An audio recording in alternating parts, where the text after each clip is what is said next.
자, 오늘 도움 말씀 주시기 위해서 제주평화인권연구소와 신강엽 소장과 함께합니다. 어서 오세요. 네, 안녕하십니까. 네, 반갑습니다. 우리 청취자분들과는 처음 인사네요. 네, 인사 그렇습니다. 말씀 부탁드릴까요?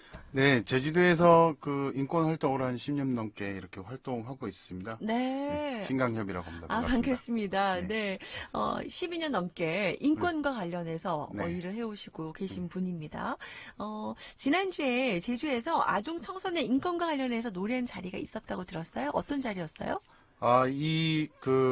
국가인권위원회 제주 출장소에서 좀 주관을 한 행사였는데요. 네. 아동 청소년 인권이 주제는 아니었지만, 네. 그 인권 정책 라운드 테이블이라고요. 제주도에 있는 인권 활동가들이 전부 모여서 상호 교류도 하고, 네. 인권도 공부하고, 네. 그런 열린 자리였는데, 마침 주제가 이번에 아동관리협약 관련해서 저희 대한민국이 2019년도에 유엔에다가 보고를 하는 해였거든요. 그래서 거기에 대한 그 재권고 결과라든지 협약 내용에 대한 여러 가지 문제 제기들이 좀 있어서 그 내용을 한번 다뤄봤습니다. 아, 그래요? 네, 그렇군요. 관련해 자세한 이야기들 좀 이야기 전해주시면 좋을 것 같고요.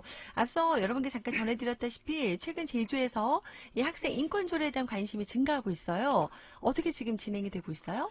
요게 지금 2020년에 들어서면서 사실은 저희가 2019년도 후반기 이후부터 청소년들의 이야기들이 좀 있어서 특히 네. 학생들의 이야기가 있어서 저희들이 준비를 좀 해오고 같이 이야기도 좀 나누고 그랬는데 지난 3월 19일 날 그 학생들이 당사자 조직으로서 그 제주도에서도 그 학생 인권 조례가 필요하다. 네. 그리고 이걸 도의회에 청원하자고 하면서 기자회견을 했습니다. 네. 그 기자회견 당시 그 학내에서 벌어지는 여러 가지 학생 인권 침해 사례들이 많이 고발이 되었고 그렇죠. 그런 침해 사례에 대응하기 위해서 학생 인권 조례가 필요하다. 저걸 만들어 주십시오라고 도의회에다가 이제 청원을 드린 거죠. 네, 네. 도의회에서는 교육상임위원회에서 이 청원권을 받아들였고 네. 이 청원권에 대해서는 핵심 그 당사기관인 교육청에서 이걸 논의하고 검토하는 게 좋겠다. 그래서 이 사안이 도교육청에서 검토하고 이제 그쪽에서 의견을 제출할 수 있도록 지금 넘어가 있는 상황인데 네. 그 이후의 절차에 대해서는 이런 얘기 드려도 될지 모르겠지만 약간 오리무중입니다.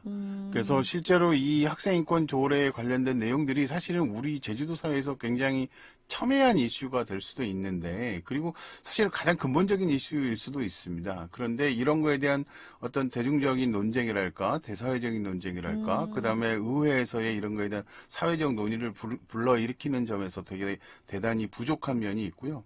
교육청은 당사기관으로서 이런 거에 대해서 적극적으로 어떤 행보를 보이거나 입장을 표명하거나 이러고 있지 않아서 과연 이게 어떻게 진행이 될까 저도 사실은 조금 궁금해하고 있는 지금 실정입니다. 지금 진행 중이 어떻게 진행되고 있는지 네. 그 관련한 이야기들. 네. 네.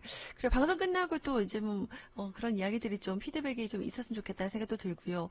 우선 이 국제적인 인권 흐름에서 이 아동 청소년 인권을 우리나라가 어떻게 다루고 있는지 유엔이 한국에게 권고한 내용이 뭔지 좀 정리해보는 것도 좋을 것 같아요. 우리 이해를 돕기 위해서 우리 청취자 여러분들은 또 관련해서 너무 또 생소하신 분들도 많거든요. 좀 핵심적인 내용들 어떤 것들이 있어요?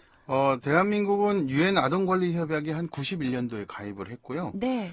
이제 한 30년 되죠. 30년 동안에 저희가 한 세 차례 정도, 네 차례 정도 이제 심의를 받습니다. 그러니까 국가에서 협약을 가입을 하면 그걸로 끝나는 것이 아니라 네. 그 협약의 내용들이 국내에서 잘 지켜지고 있는지 어떤 절차를 통해서 그게 이행이 되고 있는지를 그 유엔에다가 보고를 하게끔 되어 있습니다. 그렇군요. 네, 그러면 이제 유엔 아동권리 기구에서 그걸 검토해서 뭐가 부족한 건지 뭐 한 건지 이런 것들을 이제 이야기를 하게 되는데 그 과정에서 국제인권기구의 특징이 하나 있습니다. 국제인권기구의 특징은 뭐냐면 NGO 기구의 이름을 반드시 듣게 돼 있어요. 그러니까 보고서는 행정부가 내는 건 맞긴 맞는데 그 행정부의 의견에 그 NGO, 행정부의 지원이 없는 순수 민간단체들의 네. 의견도 첨부하게끔 되어 있거든요. 아하. 그런 그 NGO에서 이제 그 학생인권 운동 관련해서 굉장히 열심히 했던 공현이라고 하는 활동가가 있는데 네. 이 친구가 그 유엔 그 권리협약 그쪽에 이제 심의할 때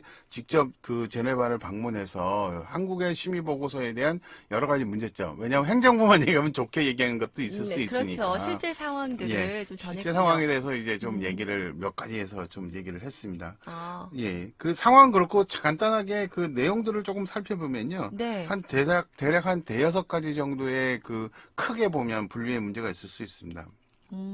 이거는 유엔에서 우리나라의 심의 보고서를 보면서 한 대여섯 가지 문제 제기를 했는데 하나는 체벌 금지 관련된 조항입니다. 차별 금지. 체벌. 체벌. 체벌. 네네. 죄송합니다, 제가. 네네, 체벌. 예, 네. 체벌 금지인데 우리나라 법적으로는 체벌이 금지되어 있는데도 불구하고 전통적 사회에서의 아이들에는 훈육 방식에 있어서의 체벌이 굉장히 그 강고하기 때문에 이런 거에 대한 사회적 저항이 있는데 이 부분이 계속적으로 지적이 되고 있고요. 네.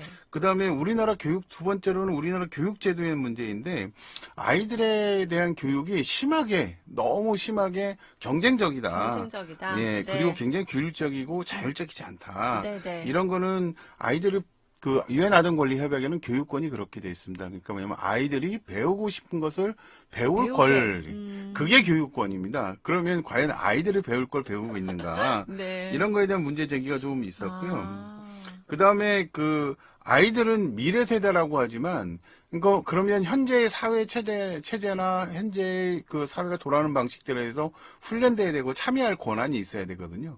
그걸 통해서 미래의 세대를 또 구성해 나가는 그런 데서 되게 중요한 게 정치적 권리입니다. 네. 집회 결사의 자유의 권리가 진짜 우리나라에서는 약간 미숙한 존재로 봐지면서 약간 거부감이 많은 것 같습니다.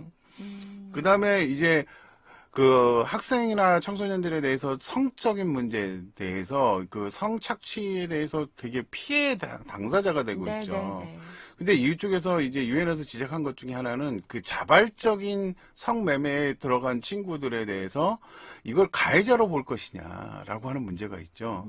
그러니까 아이들의 환경이 그렇게 구성되어 있었을 경우에 네, 과연 네. 아. 이게 자발적이냐, 그거에 대한 사회 책임은 없느냐라는 이런 문제들이 있을 수 있는 거죠. 그런 거 봤을 때 여전히 우리나라 사회가 가지고 있는 가부장적 남성의 기득권적인 문제와 부딪힐 수 있는 이 성 문제에 대해서도 굉장히 심도 있게 지적을 했고요. 아. 그 다음에 학생들의 학생 청소년들 중에서 이제 그 소수자들이 있어요. 성소수자라든지 네네. 난민의 자녀라든지 이주 네, 가정, 그렇죠. 그다음에 학교 밖 청소년, 그다음에 네네. 특수학교들에 있는 장애인에 대한 그런 것들, 이런 소수자애들에 대한 배려가 이런 것들이 약간 격리되는 측으로 좀 가고 아니면 배제시켜야 되는 걸로 이렇게 몰아가고 있는데 이런 건 굉장히 차별적인 요소다. 네. 예, 이런 문제들이 좀 있습니다. 그래요. 이런 부분들을 지금 유엔이 우리 한국에게 권고한 그런 네. 내용들입니다. 그 정리를 좀 해주셨고 그 말씀들 들어보면 정말 우리 지금 사회에 문제가 되고 있는 이슈들이에요, 다들. 네, 그렇습니다. 지금 많은 분들 관심 갖고 계신데 1028님께서는 앞서 우리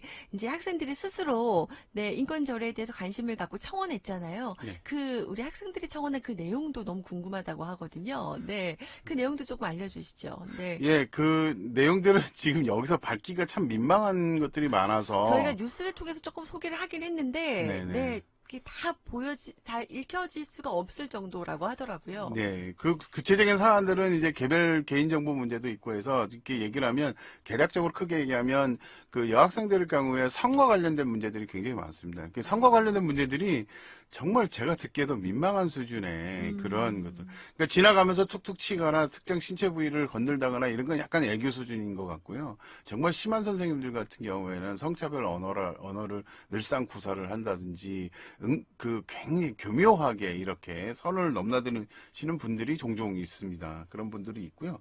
그 다음에 남학생들 같은 경우에는 위계 질서에 대한 억압을 되게 많이 느끼는 거예요. 그러니까 그 학생의 조직을 구성해서 이 학생의 조직을 통해서 학생들을 규제를 하는 거죠. 그래서 선후배 관계를 통해서 폭력적인 어떤 그 통제 구조가 굉장히 고착화되어 있다라는 거고 선생님들이 가지고 있는 약간 권위적인 교육 방식이 아이들에게 교육하는 방식이 약간 이렇게 일종의 체벌 아까 얘기했던 그런 중심이 아직도 여전히 가시지 않은. 네. 근데 물리적인 체벌은 없어도 이제 그 학적 대학 입학할 때 수능할 때 그 종합기록부 있지 않습니까? 네네. 그거 생기부라 그러죠. 생기부 기록 문제에 대한 권한을 선생님이 갖다 보니까 아이들이 그거에 대해서 아주 꼼짝 못하는 여러 가지 그런 문제들이 제기가 되고 있었습니다. 아, 그런 이야기들을 스스로 우리 학생들이 그렇습니다. 자기들끼리 논의를 통해서 청원을 한 거잖아요. 네, 맞습니다. 네네. 네. 그래요. 그러면은 이제 앞서 잠깐 말씀드렸어요. 이 청원이 진행 중인데 지금 진행 절차가 이제 구체적으로 어떻게 지금 또 어떻게 제정될지 오리무중이다라는 말씀 잠깐 하시긴 하셨거든요. 네. 뭐 순탄치 않을 것 같다라는 우려도 말씀하셨는데 글쎄 어떻게 그러면은 우리 또 인권 전문가이기도 하고 또 분위기를 보시면서 앞서서 좀 제도적이라든지 이런 변화들도 또 우리 사회적인 공감대나 인식 전환이 또 사실 무엇보다 또 중요하다는 생각이 들거든요. 근데 어떤 게 좀 많이 이 청취자분들에게 방송을 통해서 하고 싶으신지 아니면 어떤 뭐 제도 변화가 필요한지 말씀을 좀 해주실 수 있으세요? 이번에 그 학생인권조례 이 네. 그 청원이 들어온 거를 기점으로 해서 네. 정말 이거에 관련된 그 제주도의 기관들이 조금 각성을 하고 그거에 대해서 논의를 좀 진행을 해주셨으면 좋을 것 같아요. 이게 사회적 논쟁이 된다라고 생각을 하셔가지고 회피하는 경향들이 있는데, 이게 제주도 같은 경우에는 학생 당사자는 자기네 관할이 아니다. 청소년 그 복지 관련해서는 담당하고 있거든요. 하지만 이 문제가 학생 인권만의 문제가 아니라 청소년 학생 둘 다 그 미래 사회 세대라고 하는 그 친구들에 대한 인권의 문제이기 때문에 도정도 좀 적극적으로 나설 필요가 있고요. 가장 적극적으로 나서야 될 거는 교육청이라고 생각이 듭니다. 교육청은 학생들에게 직접적인 교육을 담당하고 대다수 아이들을 관리하고 그 친구들에게 교육을 제공하고 있거든요. 그런데 그런 교육을 제공하면서 사실은 굉장히 교육 방식이라든지 교육 피교육자 입장에서의 억압이라든지 여러 평등의 문제들을 실제적으로 담당하고 있는데, 여기에서 자신들이 가지고 있는 고충의 문제, 그리고 학생들의 입장을 생각해 보면서 그 입장에 서 여러 가지 개선될 수 있는 교육 방식의 개선이라든지 대화의 자세라든지 여러 가지들을 적극적으로 입장을 표현을 해보면 학부모들이 이해할 수 있는 부분은 이해할 수도 있고, 그러면 인식을 넓힐 수 있는데, 그런 책임을 조금 방조하고 있는가 전혀 반응이 없거든요. 이거는 정말 제가 볼 때 무책임하게 회피하는 것이라고 생각이 들고, 도의회 같은 경우에는 교육상임위원회에 교육위원이 지금 헌법 소원에 들어가 있는데, 학생들, 그러니까 소수자의 목소리들이 제대로 반영될 수 있는 제도적인 정비가 필요한 거예요. 그러니까 교육상임위원회가 그 교육 경력이 10년 이상의 어떤 은퇴한 교육자들 중심으로 이루어지다 보니까 네. 과거의 교육 행태나 인식에서 크게 벗어나지 않는다는 거죠. 그러면 새롭게 등장하고 있는 교육에 대한 문제들을 제기했을 때 과연 이 사람들 그것들을 제대로 받고 논의할 수 있는가. 도의회도 이런 걸 받을 준비를 열심히 하고, 이런 건 사회적 논쟁을 촉발해서 도민들과 학부모들한테 이런 문제, 어려움들이 있다. 그리고 이걸 이렇게 개선해서 우리 아이들이 이렇게 건강하게 자랐으면 좋겠다라고 하는 이야기를 적극적으로 해야 될 필요가 있습니다. 그게 네, 제일 네. 먼저 과제라고 봅니다. 아, 네. 조금 이제 이것들을 좀 꺼내서 양지해서 우리가 그렇습니다. 같이 좀 네. 공론화시킬 수 있는 장이 좀 필요하다는 말씀을 하셨고, 정말 우리 아이들이 미래 세대 꿈나무고 우리 제주도의 희망이다 얘기를 하는데, 진짜 우리는 또 얼마나 많은 노력을 했었던가 이런 생각을 좀 하게 되네요. 네. 우리 자녀들에 대해서 우리 부모님들도 아마 생각하는 바들이 많이 있으실 텐데요. 관심 갖고 계신 것 같아요. 그래요. 이제 이야기를 좀 해주셨는데, 와, 시간이 벌써 이렇게 흘렀네요. 이 아동 인권에 대해서 우리가 요즘에 진짜 아동 인권뿐만 아니라 우리 인간의 이 권리, 인권에 대한 얘기 많이 하고 있잖아요. 네. 어떻게 생각을 하시는지 또 인권 전문가로서 네. 마지막으로 좀 한 말씀 해주신다면. 교육에 있어서의 교육의 주체는, 가장 핵심적인 주체는 아이들이라고 봅니다. 네. 그러니까 아이들이 존중받고 존중받아본 경험이 있을 때 누군가를 존중하는 그 교육을 통해서 누군가를 존중할 수 있는 거거든요. 그러니까 그런 존중받는 경험을 지금 과연 교육에서 할 수 있을까? 네. 그러니까 경쟁적 교육에서 학습이 무제한적으로 강요되고 자신들의 선택권이 극히 심하게 제한되는 상황에서 과연 아이들은 행복하게 정말 존중받는 삶으로서 행복한 학생 생활을 하고 있을까?